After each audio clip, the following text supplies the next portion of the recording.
Hello there and welcome to day 2 of lockdown 2. Let me just adjust my headphones here, hang on. And why is my voice only coming out of one fucking ear? What is that about? Doing my fucking head in. Something's wrong with the headphone cable. Now it's not coming out of either. Ugh. Come on. Sort yourself out. I need new headphones. And yet Kmart isn't going to be open from, midnight tonight, I think. Well, that's just fucking great, isn't it? Isn't that fantastic?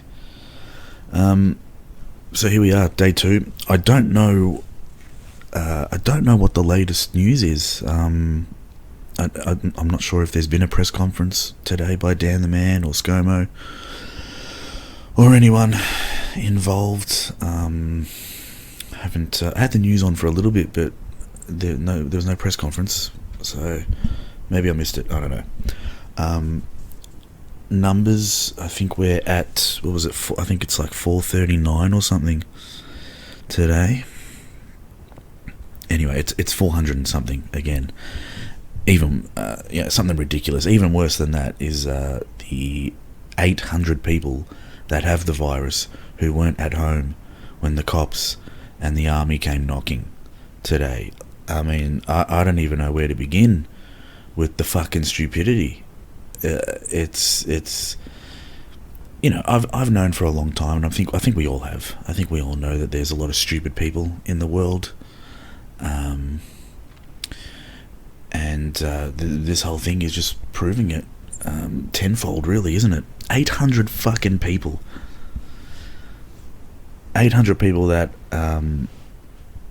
if they don't die from this thing, we should probably just kill them anyway. Because, I mean, what the fuck are you doing? So that's that. Just ridiculous. The selfishness, and it's these. I mentioned it yesterday, but the conspiracy theorists, the people who don't believe this is a real thing, and all that kind of shit. I just thinking about some of them, I'm like, oh my god, I don't even know what to say. It's fucked. But the purpose of this little podcast that I'm doing, that I'm going to try and do every day of Lockdown 2.0 is, obviously it's hard to not kind of give some updates here and there. But I want to try and actually steer away as much as possible from talking about COVID and Corona and whatever the fuck else, because I think we're all getting enough of it, aren't we? The purpose of this is, of me doing this, is to just give you, I don't know, something else to listen to that isn't COVID, most days, hopefully. I should also mention, I don't know if I mentioned this at the start, again, like yesterday, I didn't even mention the name of the fucking show. What a great host I am. I'm fucking struggling a bit today with my my words and my mumbling. I really should do some vocal warm-ups and some kind of mouth warm-ups before recording these, because I tend not to. I find that I tend not to really open my mouth very wide when I talk. There's all these people out there now that are just like, oh yeah, making dick sucking jokes. I can just hear it. Yeah, maybe you should fucking suck a dick to fucking warm up. Like, anyway. The fuck was I saying? Oh, the name of this show is the Non-Essential Podcast. Hosted, presented by me, Matty K, a non-essential person to the globe. So you can choose to listen to this if you want. You don't have to. It's not essential that you listen to it. But if you are, thank you. I appreciate your support and your interest in listening to me just fucking talk rubbish for half an hour. So yeah, thank you. A couple of things I wanted to talk about today, other than Corona. I think I'm done with the Corona for today. I think, hopefully, probably not. I'll probably go back into it. But the purpose of this is to give you something that isn't Corona to listen to, and you know, I think I come to you guys every day with these, like a warm hug. It's like a warm hug I'm giving you. So I hope you fucking appreciate it. Anyway, a couple of things that I scrolled through my Facebook news feed last night and this morning looking at, and I saved them, and I was going to read these and kind of there are a couple of little articles that I found humorous, and I was going to read them and then kind of write about them and present something to you today that is a bit more thought out, planned out, structured and scripted. But then I thought, no, I'm going to read it. We're all going to read this at the same time together, or you guys are going to listen to me read it. If I can find where the saved items are. There it is. Why has it moved over there? Okay, so the first thing that 18 hours ago I saved this, so whatever time that was, is when I saved it. This comes to us courtesy of the Sport Bible. I think it might be a bit of an offshoot of the Lad Bible. I think it looks like it's got similar kind of logos. So I haven't read this. I only read like the sort of the headline, the clickbaity headline, which is, it doesn't actually, yeah, here we go. So the headline, all I read was the headline. I didn't read the article because I thought, no, we're going to read this together. So I don't even know if this is actually going to live up to the fucking title of the article. I'm just kind of hoping that they do. So here's the title. The title is "The Incredible Moment Snooker Player Stuck His Middle Finger Up at the White Ball." Now,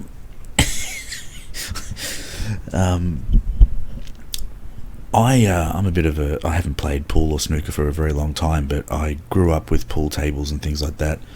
The first time I played pool was at my junior footy club. They had a pool table, and I just fell in love with the game straight away. So much so that we ended up getting a pool table at the house that my uncle made with his bare hands, and it was like a professionally done... Like, my uncle knows how to build shit, is basically what I'm saying. It was a good pool table. That I wish I still had. But I love pool, I love snooker, and I can relate to just the the title. You know, how many times have you played pool or snooker and you fucked up a shot, and you just curse out the balls on the table like they're the ones that are the problem. Anyway, here's the article.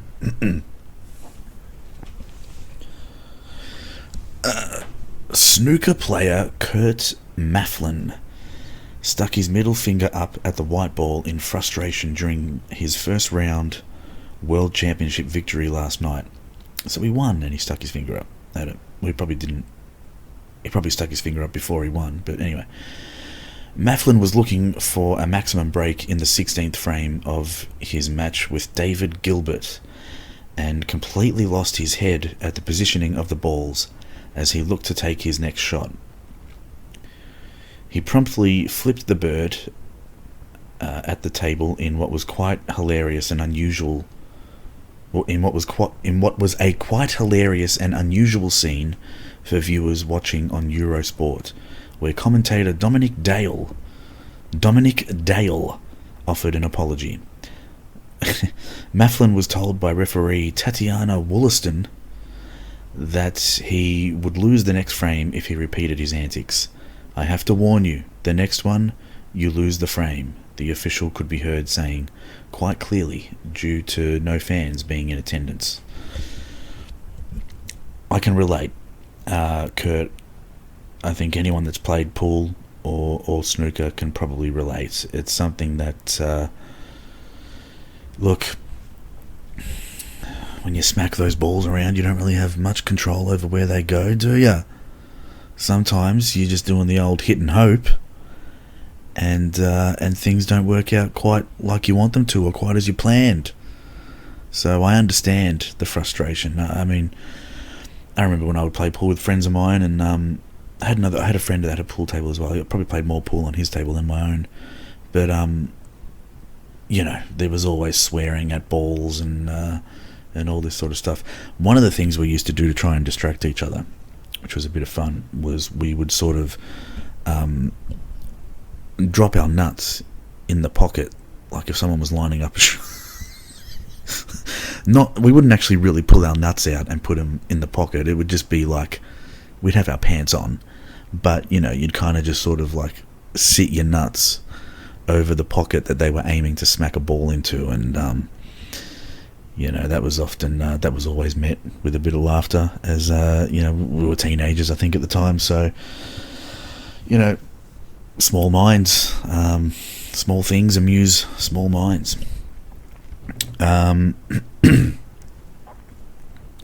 Wish I had a bit more to say about this, but all I've really got is, Kurt, I can relate. I understand your frustrations. That white ball can sometimes be a cunt. You're listening to the Non-Essential Podcast with me, Matty K. Let's get back into it.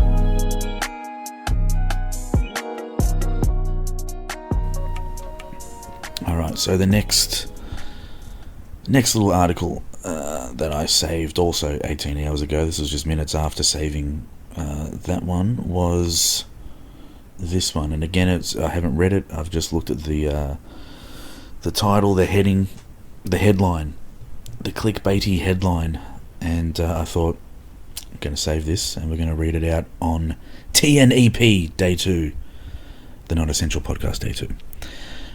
Here we go. The title is "A Man Who Lost His Penis Now Has a New One Growing on His Arm." The father of two was completely gutted when his penis fell off due to an infection, but is excited to see his new one grafted to his groin and ultimately used for what it was built for. When he lost his penis to a blood infection, Malcolm McDonald underwent a groundbreaking procedure to have a new one grown on his arm before it could be grafted to his groin. However, medical delays have left the 45-year-old with the penis attached to his forearm for the last 4 years. 4 years? Fuck yeah, now this is... This is exactly why I wanted to read them out with you guys and not before. 4 fucking years this guy's had a dick growing on his arm. Wow. And we're sitting here talking about a 6-week lockdown. This guy must have just been locked down in his house for the last 4 years. There's no way you're walking around with a dick growing on your arm for the world to see. Wow. However, medical delays have left the 45-year-old with the penis attached to his forearm for the last 4 years. McDonald told The Sun he was completely gutted when his penis fell off in 2014 after an infection in his perineum. I'm getting very technical here. Otherwise known as the gooch or grundle, turned into sepsis. Oh, fucking hell. Because I'd been through the devastation of knowing... This is a quote by him as well. Because I'd been through the devastation of knowing I was going to lose it, I just picked it up and put it in the bin. What? McDonald explained to the paper. I went to the hospital and they said the best they could do was for me to roll the remaining stump up like a little sausage roll. It was heartbreaking. What the fuck? So, he's had a dick growing on his arm for 4 years, and he had an infection. The dick fell off, and he just picked it up and put it in the bin. There's so many layers to this story. First of all, walking around with a dick on your arm for 4 years.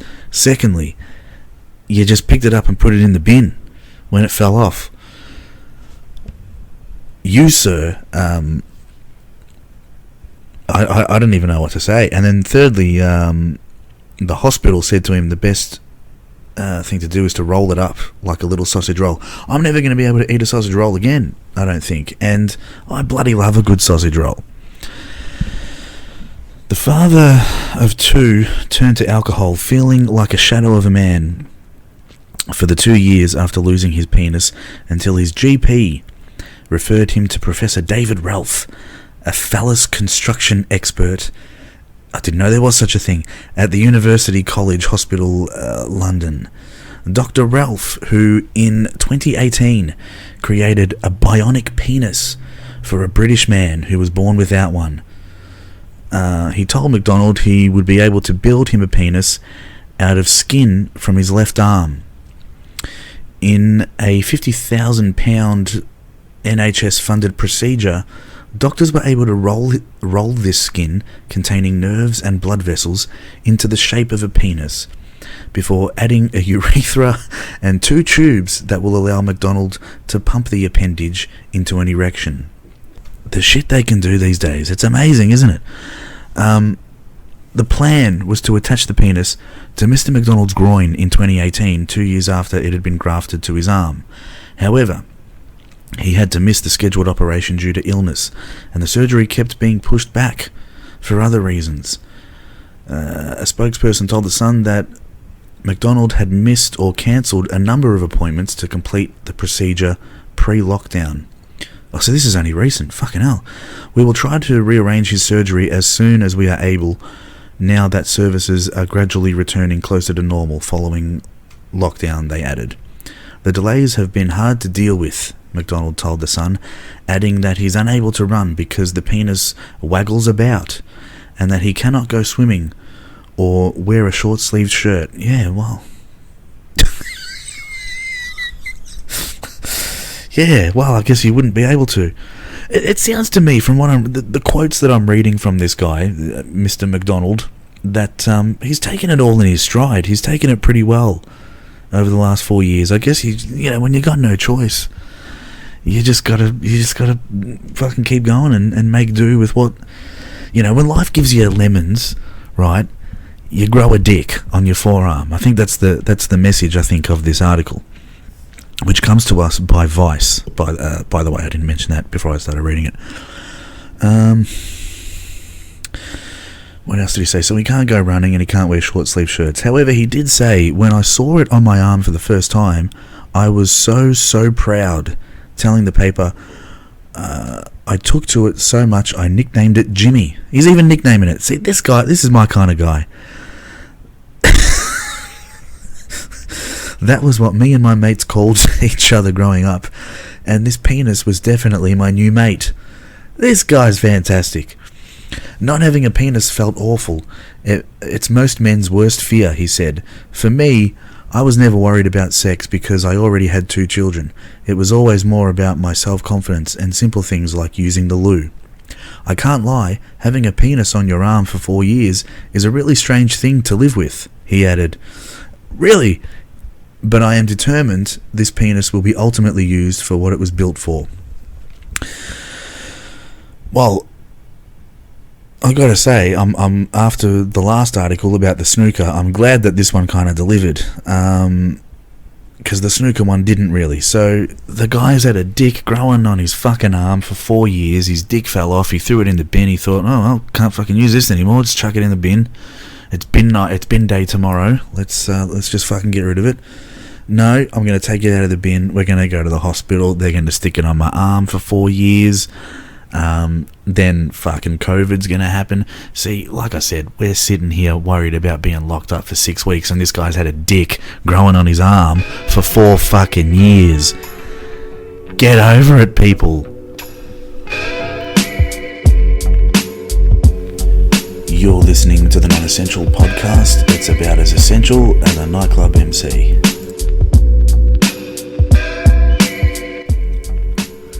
Alright, one more article here that I saved just, I think it was 3 hours ago. This again comes to us from the good people at Vice, the Australian edition. I wouldn't mind doing some work for you guys, by the way, Vice, if you're listening and you're liking my shit. Let me write some stuff for you, or I don't know. Are you in the podcast game? Let me in on it. So this one is: thousands of Australians prepare to stand on their porch and scream in response to COVID. As Melbourne enforces the country's strictest lockdown yet, this viral Facebook event has accumulated more than 30,000 frustrated attendees overnight. At 6 p.m. on Sunday, August 2nd, a state of disaster was declared in the Australian state of Victoria. 4 weeks into what was supposed to be a 6-week lockdown, Premier Daniel Andrews announced that he was upgrading Melbourne's Stage 3 coronavirus restrictions to an unprecedented Stage 4, resetting the clock and extending the city's stay-at-home orders until at least September 13th. In the interim, residents will be allowed to leave their houses. We know all this. Let me just sort of skim through it a bit. After weeks of all time. Okay. Hang on. Which is why this Friday, August 7th at 7 p.m, in the spirit of Philip K. Dick's quotable observation that it is sometimes an appropriate response to reality to go insane. I like that quote. Thousands of Melburnians are preparing to stand on their front porches and scream. COVID's shit. Everyone's a bit sad. Just stand on your porch and scream until you feel a bit better, reads the description of the Facebook event. Stand on your front porch and scream. Let's all unite in our shared depression. Further elaborating in the discussion thread, a comment posted by event host Tessethela von Tessel Roberts. Wow. On Sunday night reads, feel like this pandemic is a bit arse? Yeah, same. Help yourself feel a bit better about the impending collapse of society and your growing helplessness, and just yell about it. At least 7,000 people have clicked attending at the time of writing, while 23,000 more have expressed interest. That alone would make for more than 30,000 individuals wailing all at once in a cathartic, soul-cleansing Wilhelm scream in a collective bid to cleanse themselves of COVID-related stress and anxiety. But with 5 days until kick-off, and with Andrews set to announce further restrictions later today, that number is certain to increase. Yeah, I mean, I guess you could stand on your front door and scream at 7 o'clock on Friday, whenever the fuck it was. You could do that, I guess. Wouldn't that be fucking amazing if as many people are doing it as it says, 30,000 or whatever. Imagine if that got up to,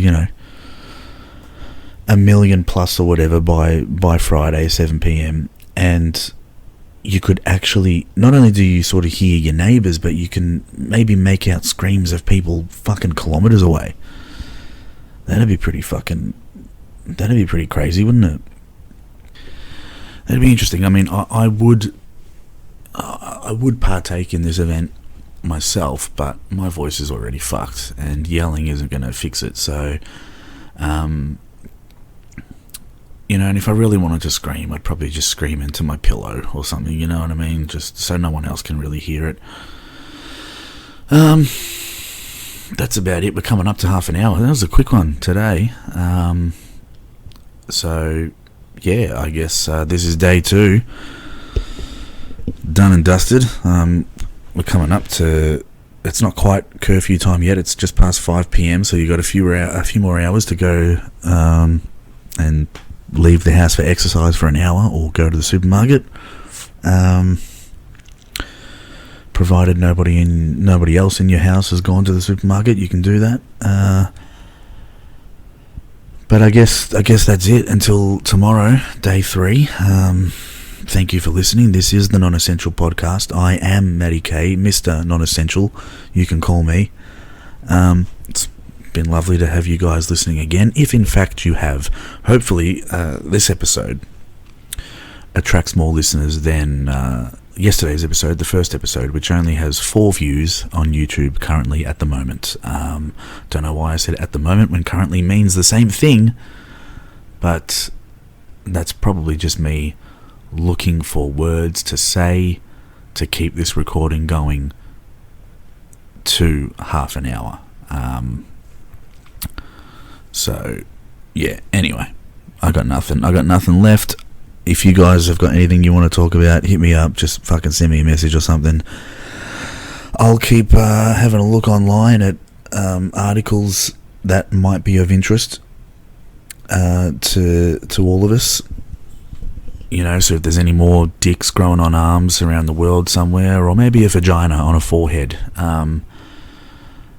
you know, you better believe I will find that article and I will read it to you and we will discuss it, and it'll be a great way to take your mind off this COVID situation. Let's just sit here every day for half an hour and talk about dicks growing on forearms and vaginas growing on foreheads and maybe a pair of tits on someone's back.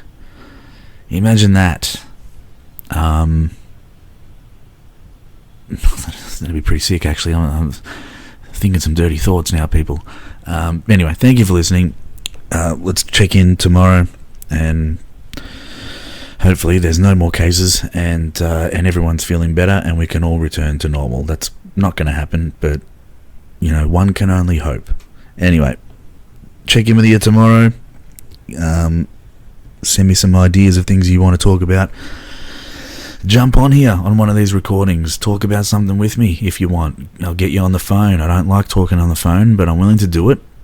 For the purposes of this, because you know, this whole podcast is not about me, people. It's you know, something much bigger at play than that. It's about us all coming together, connecting through these troubled times. So you know, we can have a serious conversation if you want. We can do a bit of a D&M if you're willing to have it recorded and put up on YouTube for the world to hear.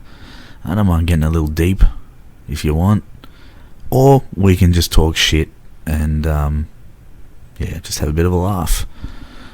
So anyway, again, I'm saying goodbye again for I think the 5th time, but this time it definitely is the end.